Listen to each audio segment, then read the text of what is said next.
So today we're going to do what we called Buddhism and the Cosmos. Sounds fairly deep stuff. And indeed it is. Sensei, in this part of the dialogue, really is digging deep. And, of course, one has to understand in that respect that he was doing shakubuku, not just to a scholar and an intellectual, which Toynbee was, but also to all the scholars and intellectuals and others who read this book. So in that respect, the effect of the dialogue, of course, goes far beyond those two people. And as you remember, as we worked our way through this book, Dr. Toynbee has, in fact, consistently come round to the view that a new and great religion is essential to the world if it's to establish stability and peace. And in fact, you remember at one point, there was a certain sort of, not an argument, but a difference of opinion between the two over the matter of establishing world government.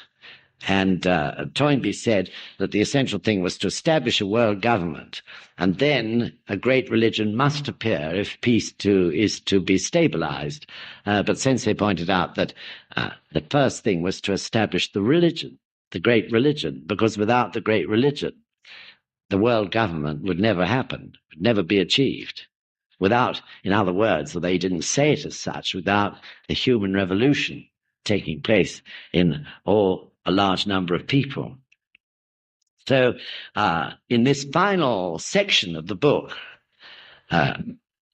called The Nature of Life, he begins to go deeper and to find the chance to explain to Dr. Toynbee the Buddhist philosophy of life, the mechanics of life, what life is, how life works, and what is death. So this was in terms of his dialogue, this was a very important phase that he reached by this time in terms of doing shakubuku to Dr. Toynbee. And of course, inevitably, therefore, whereas in the first sections of the book, Sensei tended to take a place back and let Toynbee lead off in his respect for him as a great scholar. In this section, inevitably, Sensei has to start to take the initiative and be feeding the ideas into Toynbee to open his eyes and his mind. And, of course, to open the eyes and minds of everyone who reads this book. And as I said, I think, at one of these sessions earlier on, to me, this last section of the book, which deals purely and simply with the Buddhist view of life, is absolutely brilliant. It's the best explanation that you could find anywhere, I think, in all the books we have on Nichiren Shoshu Buddhism. And it's also comparatively short. In a short number of pages, he conveys an unbelievable amount of depth. So I feel, we've got to get this book published in a proper manner, as we've also said before. And we have to do it in the next 3 or 4 years. When I met Sensei's son, his eldest son, Hiromasa, in Paris just recently on the 3rd of May, he said himself during the course of a conversation that he felt that this book, would become more and more important and be more and more widely read as time passes. But we've got to get it, into the hands of the people in order to read it. So we've got to tackle this one very strongly in the near future. So just like Toynbee, really, Buddhism, even though a person doesn't practice it, can give them a totally new view of life.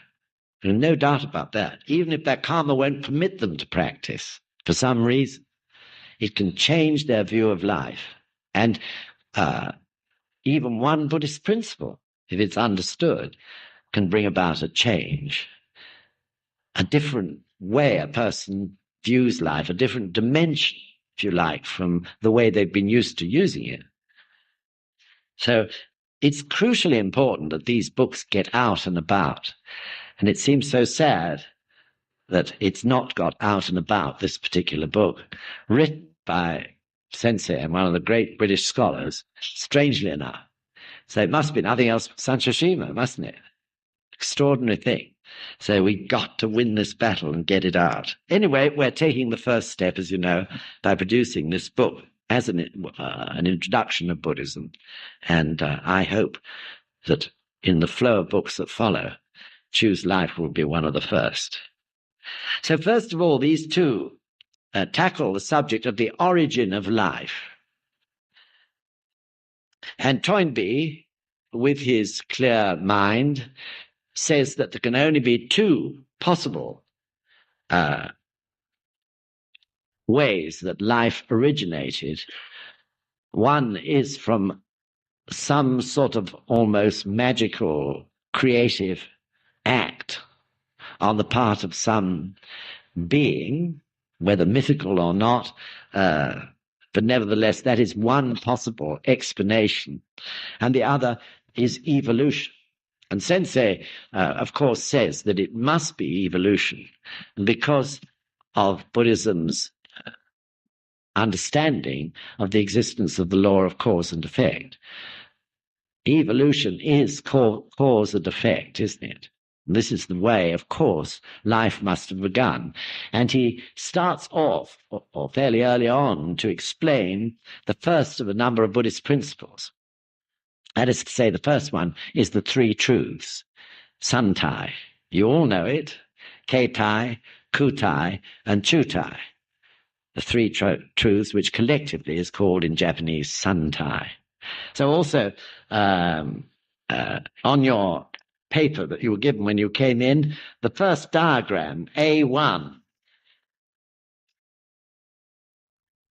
helps one to understand that. Interestingly, of course, too, it was Santai, the three truths, which was the revelation in Sensei's poem addressed to the UK. And here again, in talking to Toynbee, this is the first principle that Sensei talks about in any great depth in this book.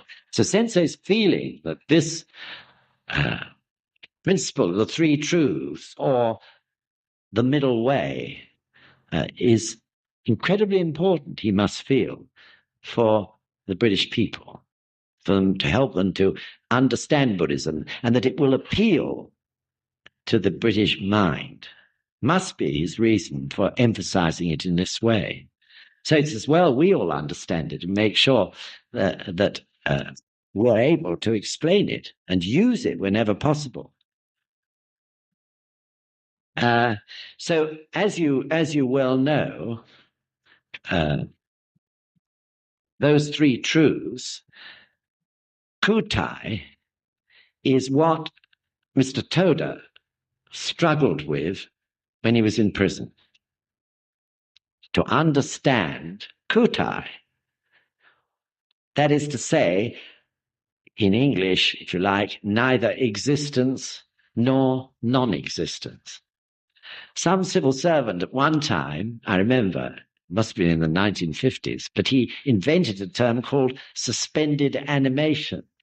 This was the term that they used for people who had been temporarily sort of put away into a sort of reserve until they were called forth again in the services in the event of war.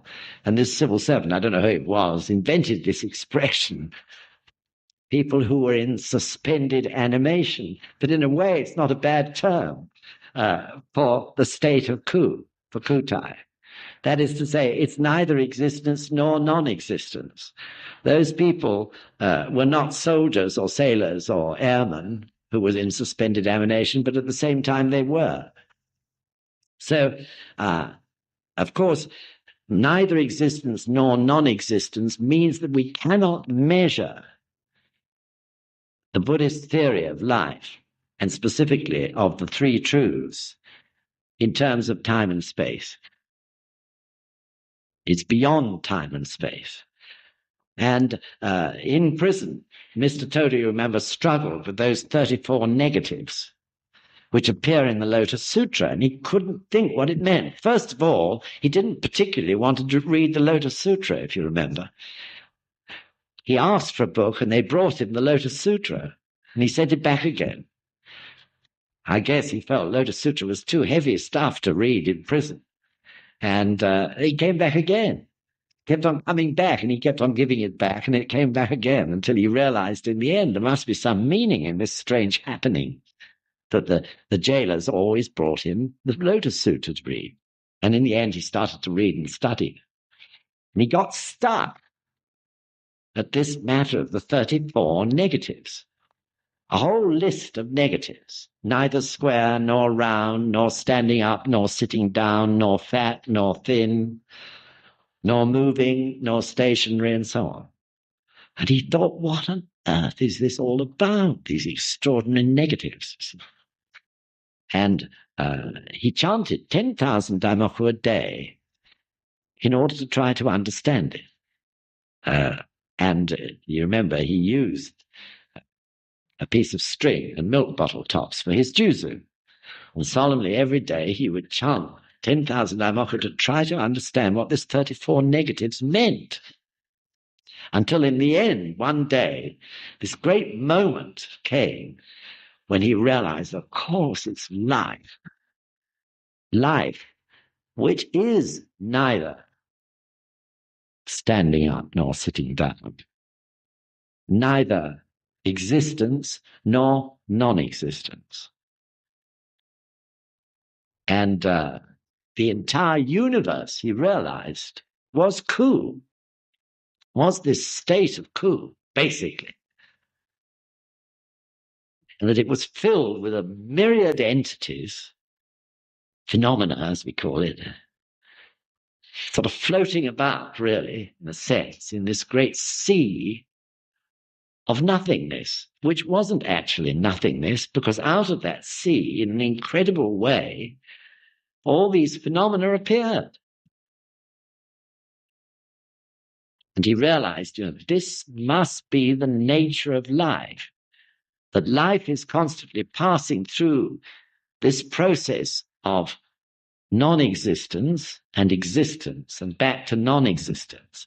And that also leads, of course, to the understanding that life, or the entities of life from which these phenomena manifest themselves, can always renew itself. That the universe has existed forever. It's no good asking, how did the universe begin? Because the universe is built in to renew itself. The universe always has been and always will be, ever since time without beginning and unto time without ending. So this is life. It's a mystery, of course, a mystery of life. It's endlessly existing and at the same time endlessly renewing itself. So you've heard me before use the example of the lizard's tail. I always like this business of the lizard's tail. It fascinates me, that if you tread on a lizard's tail, he leaves it behind under your shoe. Or if he catches it in a door, he leaves it in the door and carries on. But in due course of time, he grows a lizard's tail again, in absolute perfection. He doesn't grow a crocodile's tail or a monkey's tail. He grows a lizard's tail. That's incredible. Even the lizard's tail is able to renew itself. Unfortunately, if we lose a leg, we don't have that particular ability that the lizard has, but for some extraordinary reason of evolution, he's able to renew his tail. So this is an extraordinary thing. But what is it? This is the important point. What is it that gives life this momentum? That's the important point, isn't it? This rhythm or the momentum of constant renewal. And of course, the answer is in the three truths. You have Ketai, the physical aspect, Kutai, the spiritual aspect, the unseen aspect, and you have this power or rhythm of life, which we call Nam-myoho Renge Kyo, which harmonizes ku and ke, binds the two together, and enables life to manifest itself and to live on until its time comes to disappear again back into that unseen state. So it's quite natural from that understanding that Sensei moved forward into the matter of the eternity of life. So the cycle of life and death again is shown on the diagram A2. It's very simple in a sense, but it's also very amazing. And of course, all that part of the circle, which is below that horizontal black line in the middle, is that unseen state where renewal takes place. Some philosophers have got near it. They've used, in struggling to understand the meaning of life, they've used, for example, the term the very ground of life. The very ground of life, at its absolute basic, where things grow. But Buddhism goes that further to point out that it's not like a static thing. You pass through this period of renewal, which we call death. When enough life force is generated to give birth and come up the other side of the circle again. Everything incessantly renewing itself. Now, the Christian teaching is very different from that. Just to remind you, the Christian idea was that a sort of spirit or soul was resurrected after death at some point, like a sort of ghost. And that there was an other world or heaven, also hell, but a heaven, where these spirits or ghostly mirrors of our living lives were able to live in great joy and happiness for the rest of their time. That's very interesting because it has come about as a result of their basic starting point of Christianity, so far as human beings is concerned, which is that they're the one of original sin, going back to Adam and Eve and all that. And they disobeyed the voice of God. And therefore, all humankind from that time onward inherited a sinful state, basically, from Adam and Eve. So, in other words, if there is original sin, therefore, heaven or paradise cannot be a place where the flesh or the physical self exists. Do you see what I mean? It was the physical selves of Adam and Eve, right? And their desires which caused them to disobey God. So therefore, in the explanation of redemption, that is taken into account. It is not possible to imagine that heaven can be on this earth, that you can be reborn in a perfectly physical form, in a godly state, in other words. So therefore, the flesh is always impure in Christianity, and therefore their idea of heaven was of a world of spirit only. Do you follow what I'm getting at? So Christ, therefore, also is the only Son of God. There isn't even a daughter of God. He's the only Son of God because of this problem of original sin. So Christ redeemed himself and every other human being, so the story goes, by suffering and dying on the cross for the sake of all mankind. But even so, even though he did that, one can't be born again as a son of God. If you were Christians, you're not the sons of God. Or if you're women, you're not the daughters of God. There is only one, and that is Jesus Christ. So this is all to do with this problem of the starting point of Christianity, which is original sin. But Buddhism has nothing to do with that at all, of course. So sometimes when we do shakabuku, people say, oh, it's just like Christianity, isn't it? And, maybe because you're doing shakabuku, you say, well, there are some, similarities. But in fact, there aren't at all when you get down to basics. So there is no such thing as self-sacrifice in Buddhism. And of course, when you view Christianity from the aspect of Buddhism, you then see how much that teaching has given birth to guilt in human beings.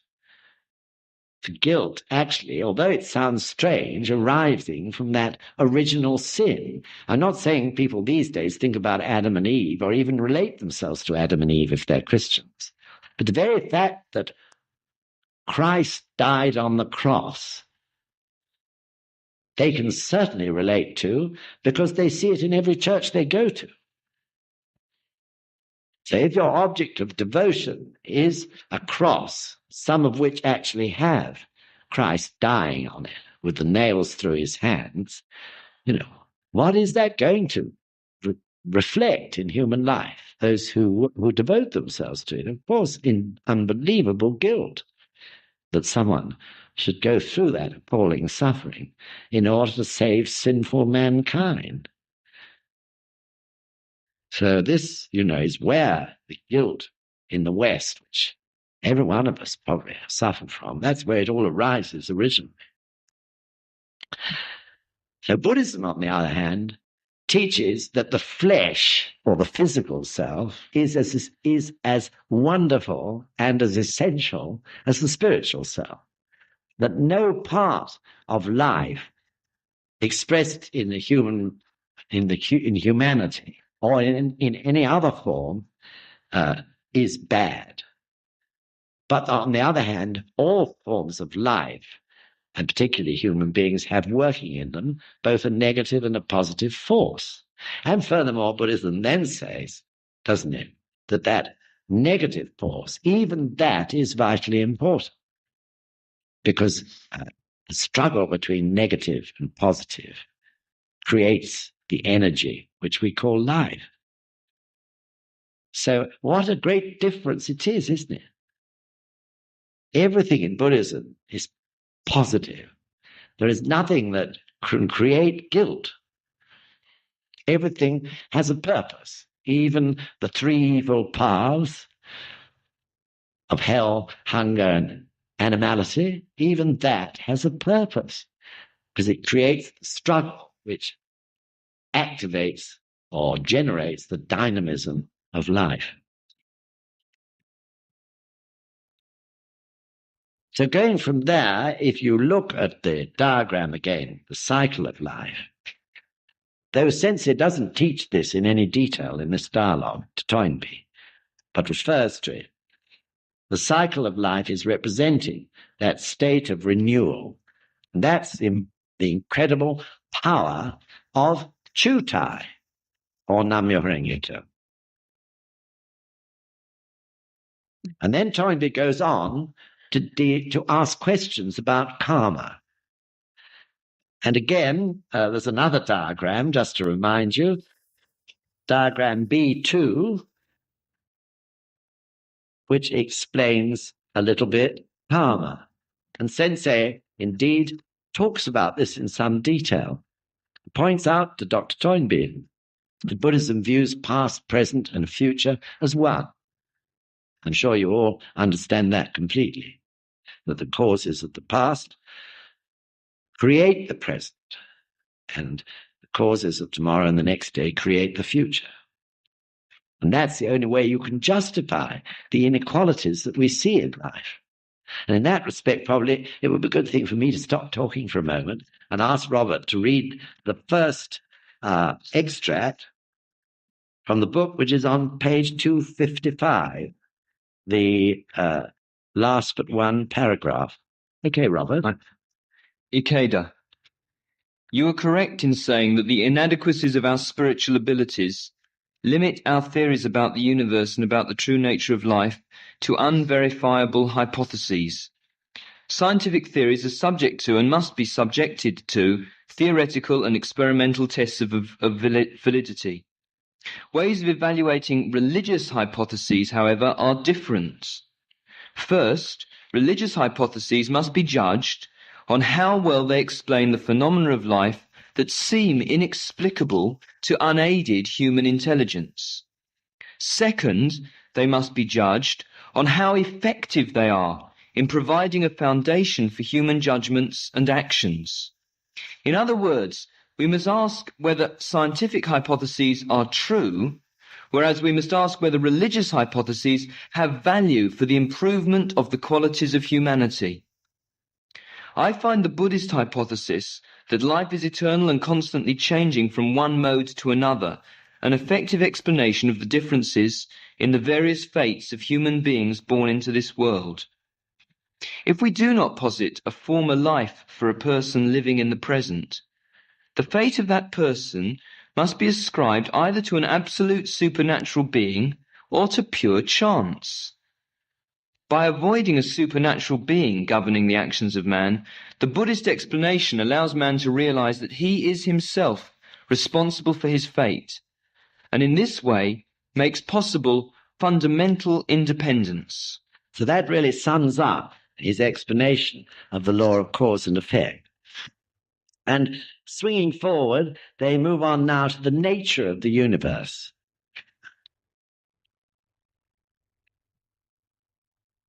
And here, of course, they agree that the universe is. People always ask a question and answers, how the universe began. The Buddhist answer is the universe is, because of this built-in ability of all things in life, without exception, to renew themselves. So this is where that principle of Kuan Ganja, of course, comes from.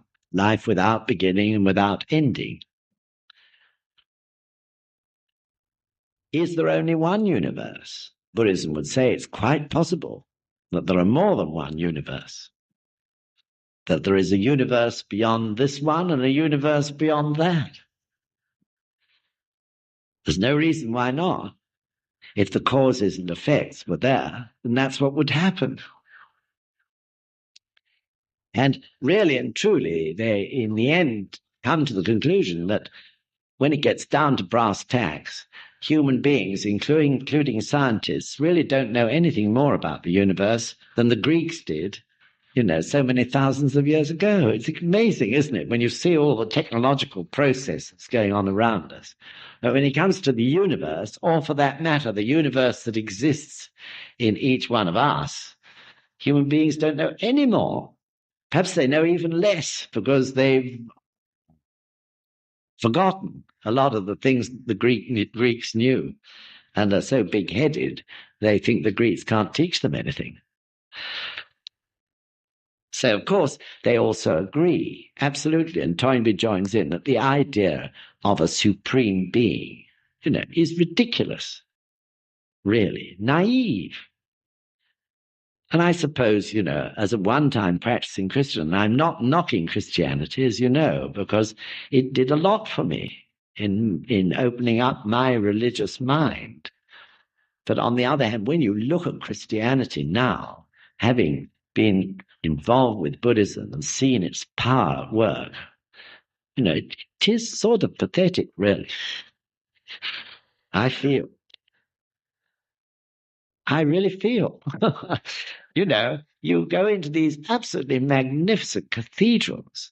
I can't believe that the people who created those are what they're like now. Great cathedrals filled with, rather sort of, I don't know, people who lack any life force. Perhaps I'm exaggerating. I shouldn't say these things, but as it's the New Century Group, I am. I mean, it's a really strange thing. I don't know whether those of you who were of the Jewish faith before find that when you go into what's the word? Synagogues.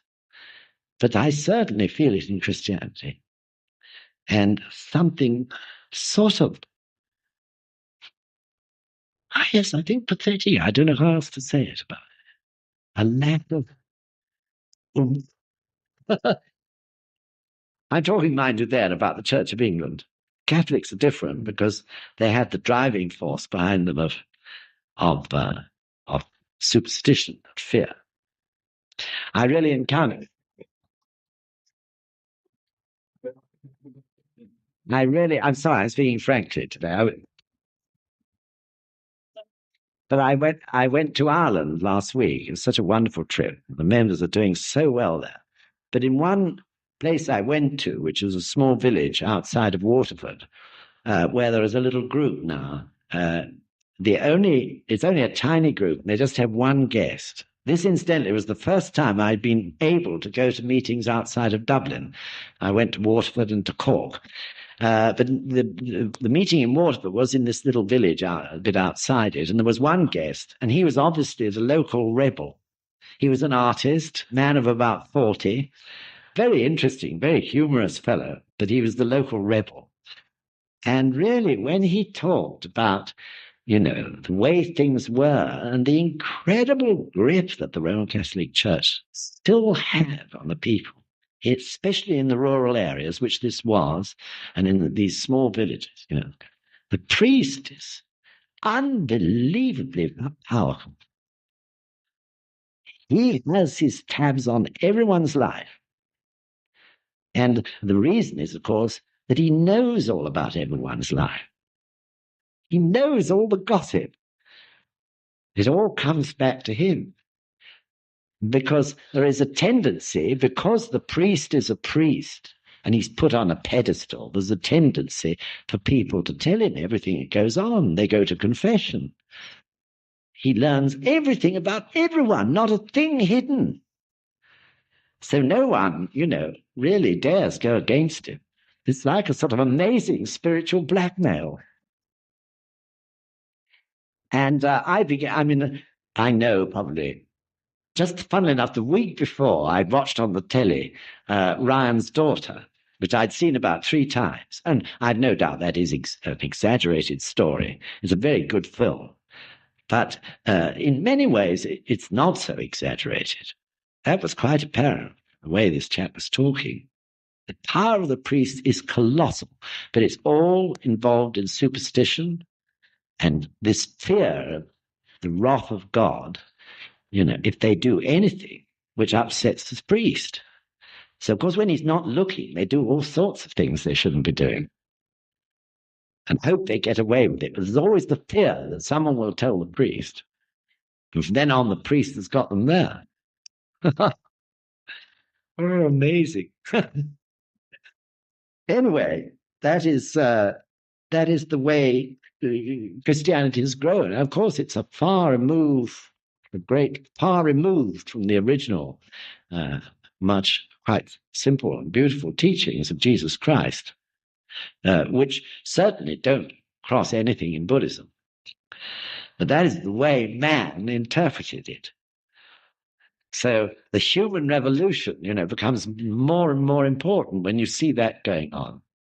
A religion that hasn't got the power to bring about a human revolution can have such a distorted effect on life.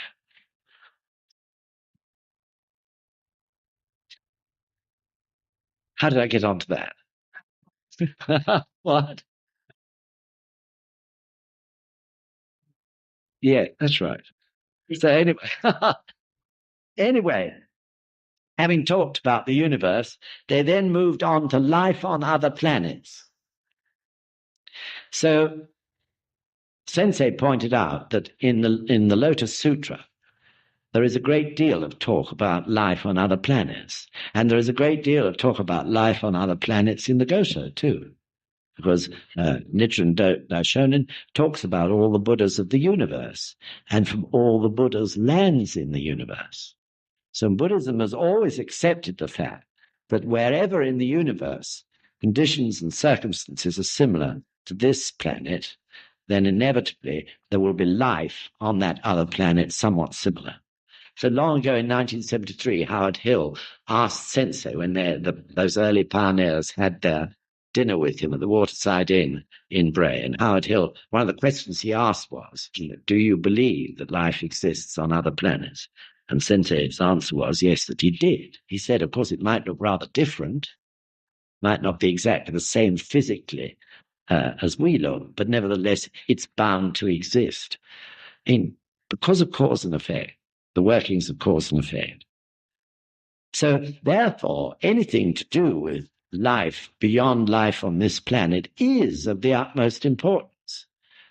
And I remember I was telling young women that it's only 3 or 4 years ago, I think, and I think it was the United Nations representative from Barbados who, in some debate by the General Assembly, began to talk about the importance of not dismissing the possibility of the existence of UFOs, unidentifiable flying objects.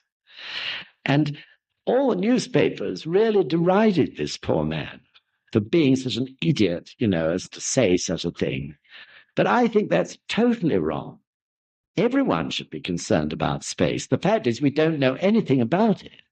But it doesn't mean to say that we shouldn't have inquiring minds and that we shouldn't begin to think about our attitude towards anything that comes from space when it does come, or when we encounter it in one way or another. Space is a reality. The existence of other planets is a reality. Buddhism, through the law of cause and effect, points out very clearly that there is bound to be life on other planets where the circumstances are similar to our position in our particular galaxy. So we should be thinking about our attitude towards space and Star Wars and all these things. And above all things, the attitude which man should have towards other men regarding space, and the attitude that we should have towards space men, people who come from outer space. It's not something that's mythical. I'm not saying that it'll happen in your lifetime, but definitely at some point in the future, it'll happen. It can't fail to. So some way we will contact or discover life as our ability to probe further and further into the universe grows. It's only 30, 40 years ago, no one had been onto the moon. 30 years ago. Now, goodness knows, they're flying spaceships all over the place, aren't they? But there's a limit where they can go. That limit won't stay a limit. Definitely in 100 years' time, we shall be, goodness knows how many light, whatever you measure it in, light miles, out into space.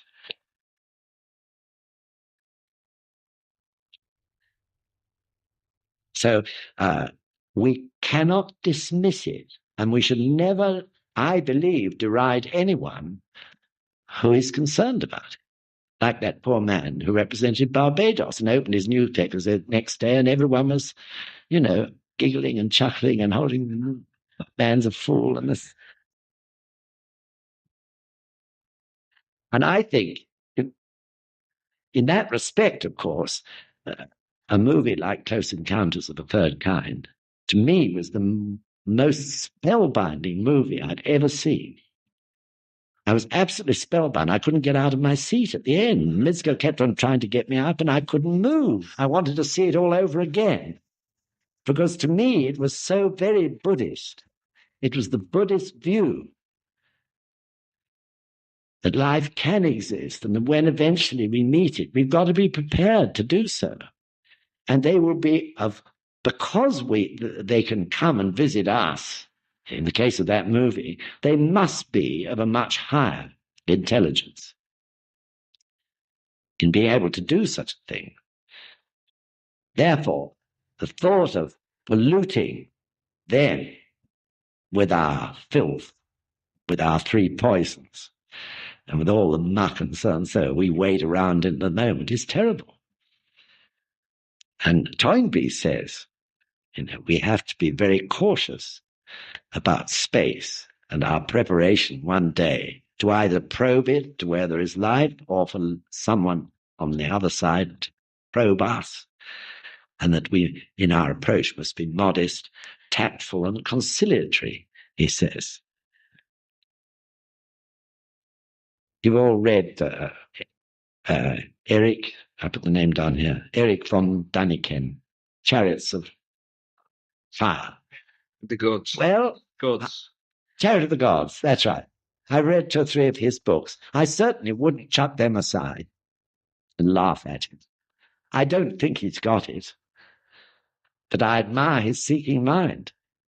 I don't think his proof probably is real. Well, it isn't real proof that people from outer space at some time visited this Earth. I don't think his proof is solid, but I would never laugh at it.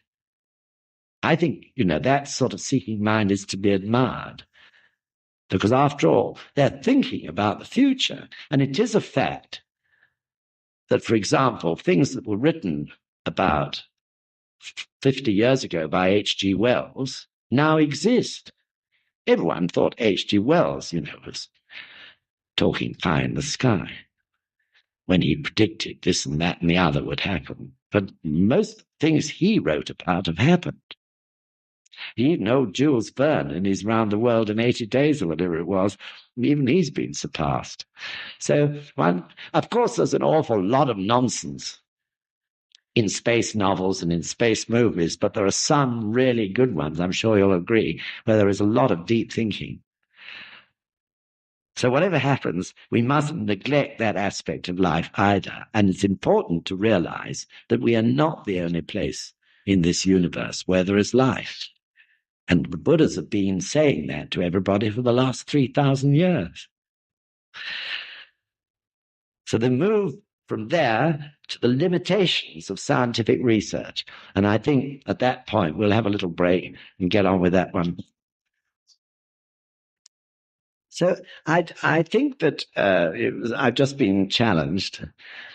When I talk about books like Chariots of the Gods or whatever it was, of course I said at that time, I don't believe his proof was valid. But my point about it is that it opens people's minds up. We have to make the judgment when we read a book like that, as individual human beings. We have to make the judgment whether we believe in what he said or whether we don't. But the fact is that he opened people's minds up. He made people think about the possibility of life outside of this planet.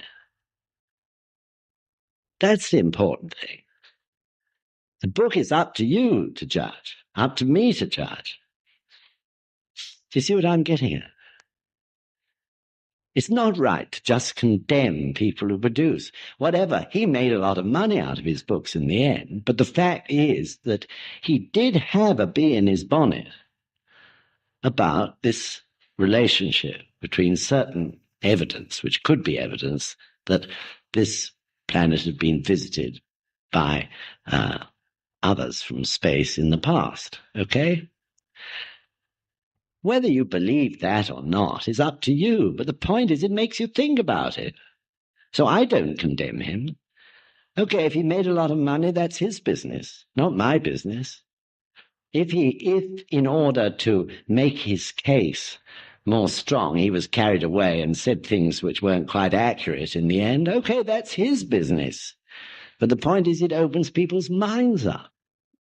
We're not talking about making final decisions about such a matter because probably there's nothing that's going to produce the evidence in the end that is absolutely concrete. That's my point. That's why I didn't like people deriding the little chap from Barbados who was talking about UFOs. There are a lot of people who say that's all baloney. And I think most of the reports are baloney, but it's just possible It's just possible that it could be so. Do you see what I'm getting at? I hope I'm being clear on this.